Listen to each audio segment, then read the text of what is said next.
Bonjour et bienvenue dans ce nouvel épisode de La Jaquette.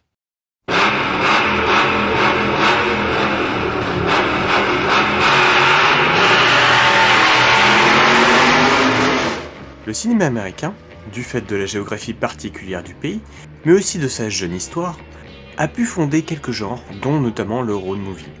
Ce road movie est au final l'émanation et le penchant moderne nord-américain du roman picaresque, forme littéraire mettant en scène des gens d'origine sociale misérable, venant de Picaro en espagnol, vivant des aventures à la vue de leur parcours extraordinaire où ils aspirent à s'élever dans la société, chose qu'ils n'arrivent pas à faire. Mais cette structure permet de mettre en exergue les injustices sociales et sociétales, chose que reprend aisément le road movie. De la même manière, le genre reprend le concept de l'anti-héros propre au roman picaresque, puisque les héros, entre guillemets, des road movies sont des marginaux, soit de leur fait, soit parce que la société les rejette, ce qui pourrait laisser entendre, par exemple, que Rambo First Blood pourrait être un road movie. Dernier point, le road movie est en soi un paradoxe. Comme nous le dit Walter Moses, professeur de littérature moderne à l'université d'Ottawa, t'as vu cet accent, que je me permets de paraphraser parce que je trouve ce qu'il dit pertinent. D'ailleurs, lisez son essai The Road Movie, a genre arising out of a modern constellation of locomotion and media motion. Il se réclame libre, puisque symbolisant une propriété individuelle, permettant de circuler comme bon nous semble, et donne accès à d'immenses espaces, tout en étant dépendant de produits industriels et contrôlés par l'État et par le système, puisqu'utilisant l'automobile. Aussi, le road movie peut être perçu comme un genre pleinement anti-système, puisque détournant ses produits, les diners, les stations-service, la route, etc., pour accéder à la liberté, mais aussi puisqu'il met en scène des personnages nomades, sans attache sociétale, qui n'hésitent pas à faire fi des codes, des règles, et qui au besoin prennent des chemins de traverse, quitte à quitter cette longue langue de bitume pour accéder à ce qu'ils considèrent comme la vie. Du coup, tu te doutes bien que je vais te parler d'un road movie, puisque le Blu-ray d'aujourd'hui est Vanishing Point, point limite zéro en français, qui constitue, pour l'instant et à mes yeux, le road movie terminal, celui qui va pleinement au bout du concept du genre. Attention ceci étant, c'est mon point de vue, à date et en fonction des films que j'ai vus. Ne le considère pas comme une vérité générale.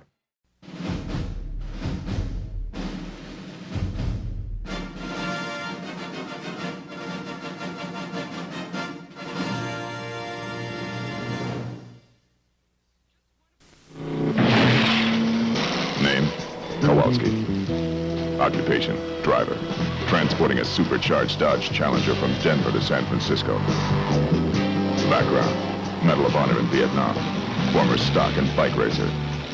Former cop, dishonorably discharged. Now he uses speed to get himself up, to get himself gone. Everybody's after Kowalski. Because you think we're queers. For one reason or another. Is there something I can do for you? Well, like what? Like anything you want. Everybody wants a piece of his hide. Maybe killed somebody. Maybe stole that big dude of his. Maybe both. Look at that son of a... They want to get him and put him away, but they'll have to catch him first. Good morning, folks. This is yours truly, Super Soul, directed live transmission from KOW with the wham bam, boom boom, wake up music.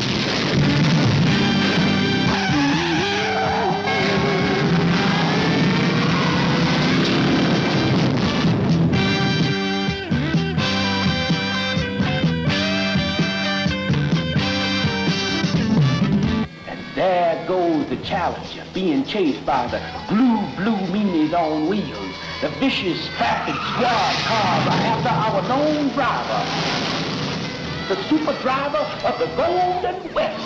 The police numbers are getting closer to our soul hero in his soul mobile. They're gonna get him, smash him, race the last American hero. It's the maximum trip at maximum speed. Vanishing Point.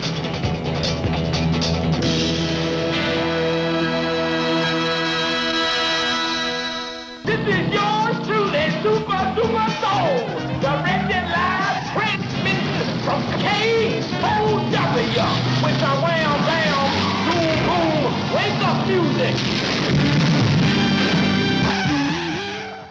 parce que je suis radin, donc malin, ou bien malin donc radin, j'ai une édition allemande de Vanishing Point, donc je vais te décrire la jaquette du Blu-ray allemand, mais je vais te lire les textes de l'édition française, hors de prix, même en occasion. J'ai payé mon exemplaire teuton 7€, alors qu'on ne trouve pas son pendant bleu-blanc-rouge sous les 30€, pour strictement le même contenu, voire même moins de bonus. Elles sont eux ? Oui, madame la marquise.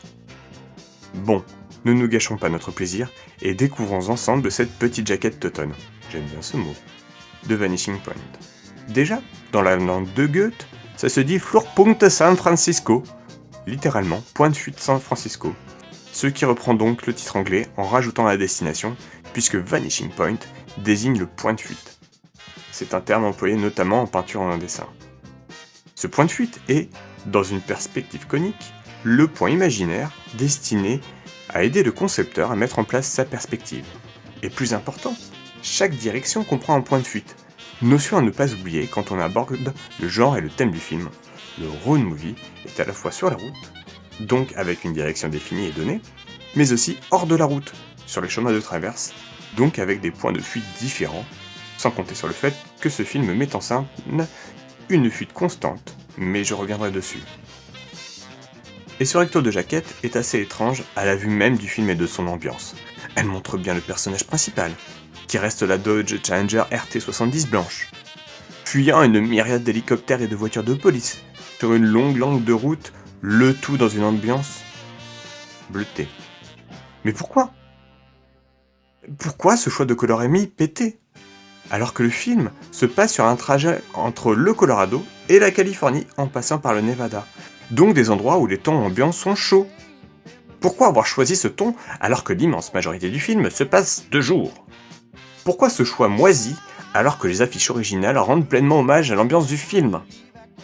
Je ne comprends absolument pas.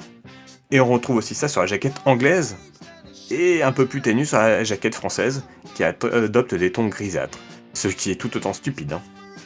Seule la jaquette japonaise est à peu près dans le thème du film, mettant en avant ce côté très américain, avec une mise en avant du drapeau au sommet, puis opposant la Challenger aux forces de l'ordre, l'homme en quête de liberté et d'une libération face au système, et surtout n'imposant pas une ambiance de couleur opposée à celle du film. Bref, passons. Au-dessus de cette poursuite, on retrouve donc le nom de 3 des acteurs du film, à savoir Barry Newman, qui campe Kowalski, le personnage principal et anti-héros, Dean Yeager, visage du désert et sauveur providentiel de notre héros, et Cleavon Little, qui incarne un animateur de radio aveugle, survitaminé, moteur de la musique, mais aussi ange gardien en voyant au-delà du Vanishing Point. Une première impression qui, une fois que l'on connaît le film, laisse plus que pantois. Et au verso de cette jaquette, on garde cette saleté d'ambiance bleutée qui ne colle vraiment pas au film. Putain. Ça me reste tout de même un poil en travers de la gorge. Et outre le résumé en allemand que je ne vais pas te lire, on retrouve une photo de la Challenger qui fait demi-tour, les habituelles descriptions techniques, dont l'ensemble des langues contenues sur cette galette teutonne, soit la VO, la VF et la version allemande, avec les sous-titres idoines, et le tout par contre transmis sur un 5 points au poil de cul. Et la description des bonus, assez touffue d'ailleurs, puisqu'on a les éternels commentaires audio du réalisateur Richard Caspar Sarafian, mais aussi un retour sur la jeunesse du film, tant des sources d'inspiration que de la rédaction du scénario par l'écrivain cubain Guillermo Cabrera Infante, ou même sur les impressions des acteurs du film. Et encore, on a une rétrospective sur la voiture, sur cette Dodge Challenger RT immatriculée OA 5599, élément central de l'intrigue. Et après, effectivement, on a les spots TV et le spot cinéma. Ceci étant, t'inquiète pas, tu ne vas pas échapper à ma lecture de résumé, et j'ai fort heureusement récupéré celui du Blu-ray français. Le road movie culte des années 70, pour la première fois en haute définition. Kowalski est sans nul doute le dernier héros américain, un étranger solitaire, un cow-boy des temps modernes qui fait le pari de rallier Denver à San Francisco en 15 heures à peine. Au volant de sa Dodge Challenger blanche, Kowalski va ainsi traverser les routes isolées des États-Unis avec à ses trousses la plus incroyable meute de policiers qu'on ait jamais vue. Sous couvert d'une démentielle course-poursuite, point limite 0, en profite pour dresser un portrait saisissant de la contre-culture pop des années 70 à travers une fascinante collection de personnages. dans sa folle échappée. Kowalski rencontre ainsi un vieux chasseur de serpents, un prédicateur, et surtout, Super Saul, un DJ aveugle qui va le transformer en héros culte d'une Amérique en mal de repère. Réalisé par Richard C. Sarafian, Sunburn, Le Convoi Sauvage, Paul Émile Zéro offre un minutieux travail de mise en scène au service d'une aventure bourrée d'action, unique en son genre, avec Barry Newman, l'anglais, Dean Yeager, un homme de fer, et Cleavon Little, le shérif est en prison. Dans l'ensemble, ce résumé et cette mise en bouche sont plutôt conformes et fidèles au film, et c'est suffisamment rare pour le souligner, sachant que ces derniers mettent bien en avant la relation toute particulière entre Kowalski et Super Saul, mais aussi ces portraits de l'Amérique oubliée que nous dépeint cette folle échappée. Mais d'ailleurs, outre les acteurs dont je t'ai parlé, qui partage l'écran et a mis en œuvre ce petit bijou? Oui, je te spoil un tout petit peu mon avis sur le film.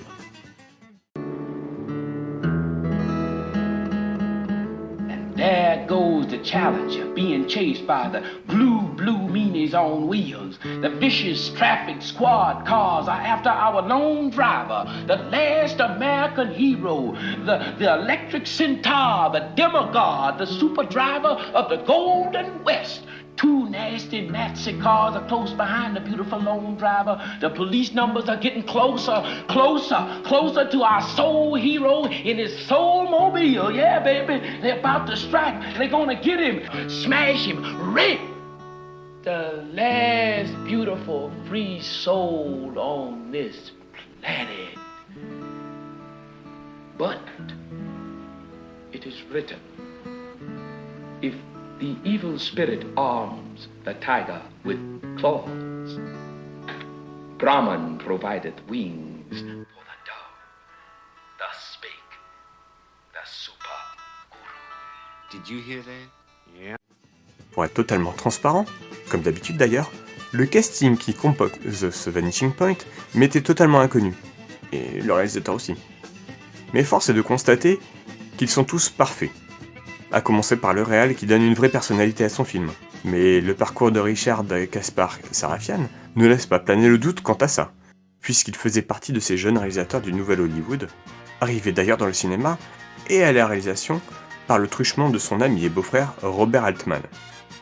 Les deux se sont rencontrés alors que Richard était journaliste à Kansas City et Robert l'engagea d'abord comme assistant. D'ailleurs, Richard ne manquait pas de personnalité ni même de caractère, puisque lors de la promotion de son film suivant, Le Convoi Sauvage, un western, il surprit un cadre de la Warner qui ne croyait vraiment pas au projet, trouvant que ça manquait de scènes d'action, comparé en tout cas à Vanishing Point, et ce cadre de la Warner était en train de descendre le film. Qu'est-ce qui se passe là? Richard lui pète à la gueule. Normal. J'aurais fait pareil. Et pour mettre un pied dans le cinéma, il lui a fallu sacrément montrer patte blanche, et il fit ses premières armes dans nombre de séries mythiques aujourd'hui, sur des épisodes de Bonanza, Maverick, Les Mystères de l'Ouest, Batman ou encore Jericho. Cela lui ouvrit d'abord l'accès au téléfilm puis au grand écran. Malheureusement, les deux films à suivre de ce qui est encore considéré comme son chef-d'œuvre, et comme un classique, à savoir Vanishing Point. Donc ces deux films, ce sont Le Convoi Sauvage et Le Fantôme de Cat Dancing. Ils rencontrèrent pas leur public et souffrirent aussi d'une volonté timide des studios pour les mettre en avant. Dommage, alors qu'on voit cette volonté farouche des Vanishing Point de nous offrir des films puissants et inspirants. Un peu à l'image de l'un de ses contemporains, à savoir Michael Cimino. Ouais, direct, je franchis le Rubicon, pas peur. Film de studio oblige, Richard n'eut pas la main sur l'ensemble du casting et se vit opposer quelques rares coupes au montage. Et par contre, ces coupes, finalement, quand on sait de quoi elle parle, ça fait un peu mal au cul. Par exemple, il aurait vu Gene Hackman. En plus, Gene Hackman était libre à ce moment-là et venait juste de finir le tournage de French Connection. Il aurait vu aussi Chris Christopherson, dans le rôle de Kowalski pour les deux. Mais la Fox lui imposa Barry Newman, qui était le cousin de Summer Redstone, qui était un magnat et un gros investisseur de la Fox, et qui a fondé Viacom notamment. Et Barry, sa carrière commençait à décoller et il avait pas mal fait brûler les planches à Broadway. Par contre, on peut pas dire que suite à Vanishing Point, malgré d'ailleurs sa super prestation, la suite de sa carrière est pas est pas glorieuse. Hein. Il a eu le rôle-titre dans une série qui s'appelle Petrocelli, et puis après dans des petites apparitions dans divers films et séries, dont L'homme qui tombe à pic, Jag, et un petit rôle dans Daylight. À ses côtés, donc comme je t'ai déjà dit précédemment, on trouve un autre acteur artiste de théâtre et de comédie musicale, tout de même lauréat d'un Tony Award, et c'est Cleavon Little, et qui lui a eu une carrière bien moins chiche, avant et après Vanishing Point, puisqu'il faisait partie des rôles principaux du film Cotton Comes to Harlem, qui est un pastiche de policier matiné de blaxploitation, et surtout il a eu le premier rôle dans la parodie de western de Mel Brooks, qui est Le shérif est en prison, et après des rôles récurrents dans les séries Bagdad Café et True Colors, sans compter une apparition dans Les Contes de la Crypte. Bref, c'est une carrière riche et un jeu, en tout cas celui qu'on voit dans Vanishing Point, habité et communicatif. Je vous jure, on aimerait tellement être à ses côtés devant le micro de la radio KOW. Et tu verras d'ailleurs, quand tu réfléchis un peu, que KOW c'est le début de Kowalski. Comme quoi. Bref, aux côtés de ces deux têtes d'affiche, dans le sens où les films les mettent bien plus en avant que tous les autres, on retrouve toute une myriade d'acteurs ayant sacrément roulé leur boss, dans la télévision qu'au cinéma, dans des œuvres plus ou moins connues. Donc, comme je t'ai dit, t'avais Dean Yeager, qui est au final le lien entre l'âge d'or d'Hollywood et le nouvel Hollywood, hein. Et il a fait le bonheur de nombre de réalisateurs de films de guerre et de western avant de faire Vanishing Point, donc durant toute la période des années 40, 50 et début des années 60. Et après Vanishing Point, il eut des rôles dans la série Kung Fu et dans le jeu de la mort quand même. Hein. Le type, il a une gueule et mine de rien, il a une belle carrière. On retrouve aussi Paul Koslo, qui aux côtés de Robert Donner, forme le duo de flics du Nevada, qui se lance véritablement la bave aux lèvres à la poursuite de Kowalski, et qui cumule à eux deux nombre d'apparitions dans le paysage télévisuel américain, etc., etc., etc. En gros, c'est un casting de solide briscard, qui permet d'entourer le duo à distance Kowalski-Super Soul, et qui donne un visage aux différents aspects de l'Amérique que désire nous montrer Richard Caspian Sarafian.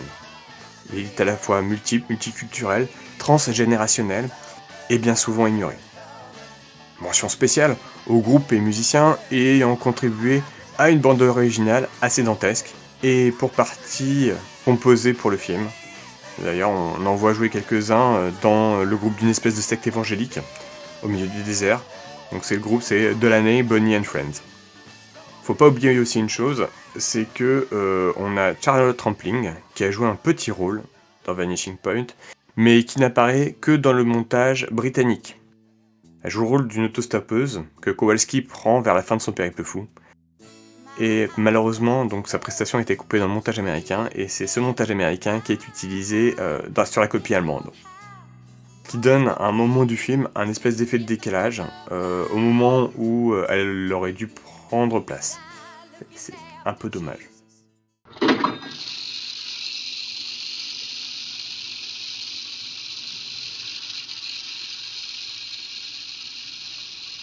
Stay right where you are, son. Don't move, strangers, don't move. 'Cause I'll get him for you. I'll get him. I'll get him. Stick your pretty little head right through there, baby. That's it. Now we got him. Now we'll get our basket over here. Look at that live and wig run. Yeah, ain't that a beauty? Oh, ain't that a fat one, though? Now we'll get him in here. Thank you, son. That's got him. Thank you. How many do you have in there? Got 6 rattlers, 2 sidewinders. Now we've got 1 very precious diamondback. What do you do with those things? Trade them. Trade them for coffee, sugar, chewing tobacco, salt, flour, and beans. And lots of beans, son. Parlons du film maintenant. Vanishing Point, c'est une version moderne du western crépusculaire. Le cheval laissant sa place à la Dodge Challenger RT et ses 440 chevaux de puissance. Le héros taciturne restant et filant à vive allure vers l'ouest, faisant toutes sortes de rencontres de personnages atypiques, dont notamment un chasseur de serpents, Anachronisme dans cette Amérique du début des années 70. D'ailleurs, un hommage aurait dû être rendu à cette dimension, puisqu'à un moment, Kowalski et sa monture motorisée auraient dû être poursuivis par des policiers à cheval, renforçant ainsi ce symbolisme, mais cette scène fut retirée au montage, pour notre plus grand malheur. Quand je te dis que certaines scènes importantes ont été charcutées, celle-ci en fait partie. Mais c'est aussi un film qui fait le pont entre deux mouvements de contre-culture, le mouvement hippie et le mouvement punk, empruntant au premier sa dimension quasi mystique, représentée par cette communication à distance entre Kowalski et Super Soul, limite communication télépathique, Super Soul faisant office un peu d'ange gardien de Kowalski.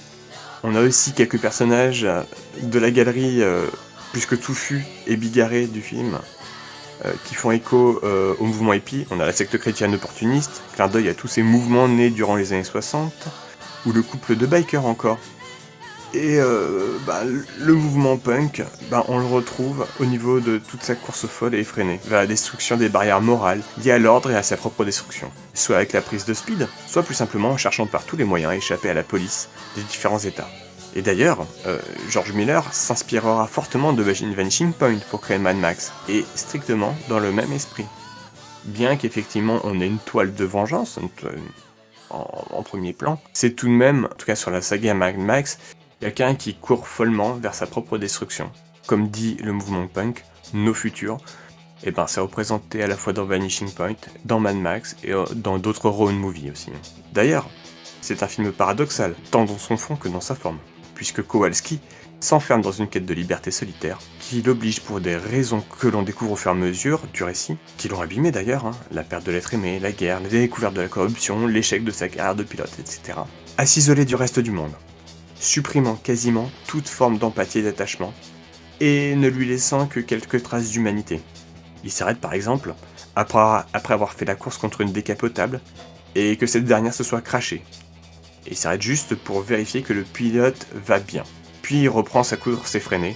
On a encore sa très courte relation avec le prospecteur, qu'il surnomme pas.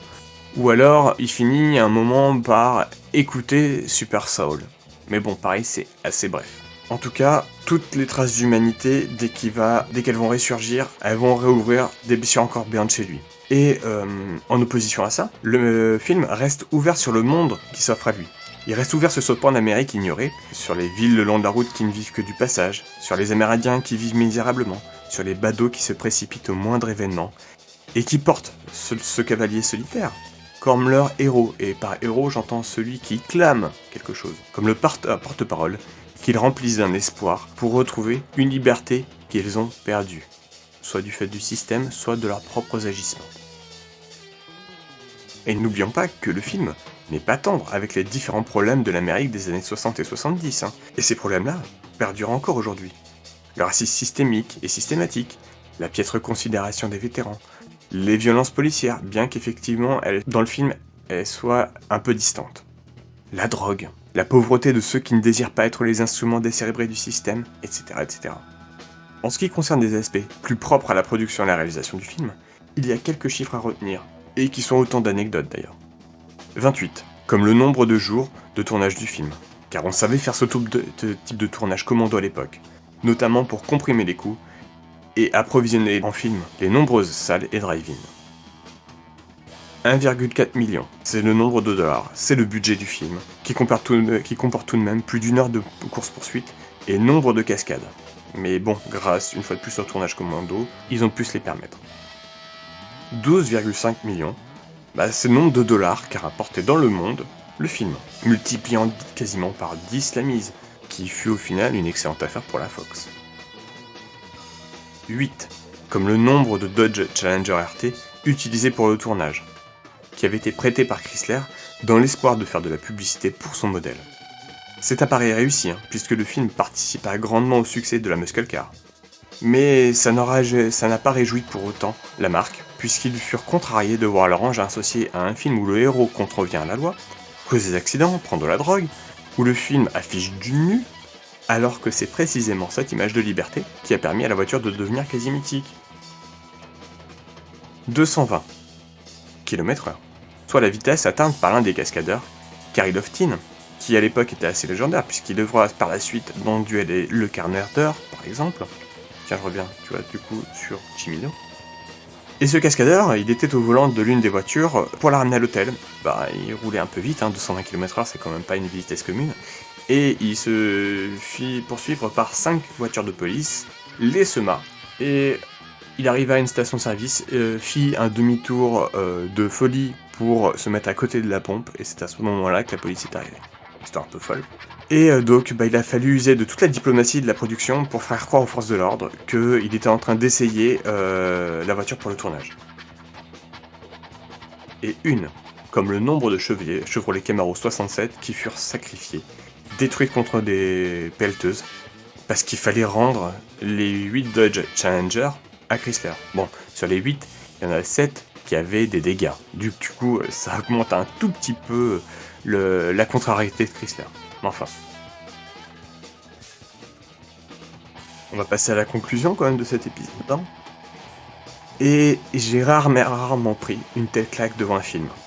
J'ai été littéralement absorbé par ce récit simple et riche à la fois, par cet anti-héros silencieux et brisé, par ces paysages grandioses et ces personnages bigarrés, par cette bande-son dantesque, intemporelle, intergénérationnelle, par cette folle course inutile, en apparence, et qui va contre toute logique. En gros, c'est LE road movie dans sa forme la plus pure à mes yeux. Il est, d'ailleurs, de l'avis de nombre de personnes bien plus calées que moi en la matière, la référence en mettant en scène des bagnoles et des personnages en décalage par rapport à leur monde. Il suffit juste de repenser effectivement à la série des Mad Max, à Thelma et Louise, à True Romance ou encore à Las Vegas Parano pour s'en convaincre. Et sa magnifique mélancolie, clôturée par un sourire, m'a profondément touché, car rempli d'espoir pour d'autres que Kowalski, anti-héros par excellence, est perçu par les personnages du film comme le dernier vrai héros de l'Amérique, comme le héros d'une liberté perdue.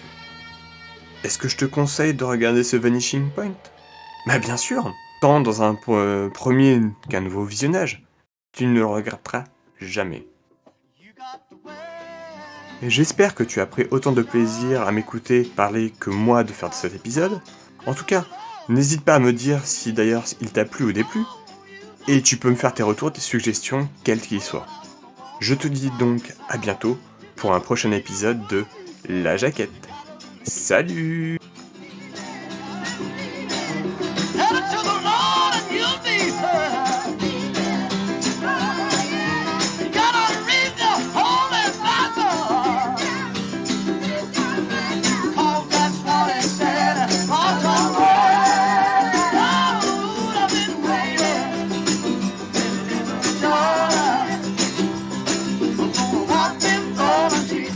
House of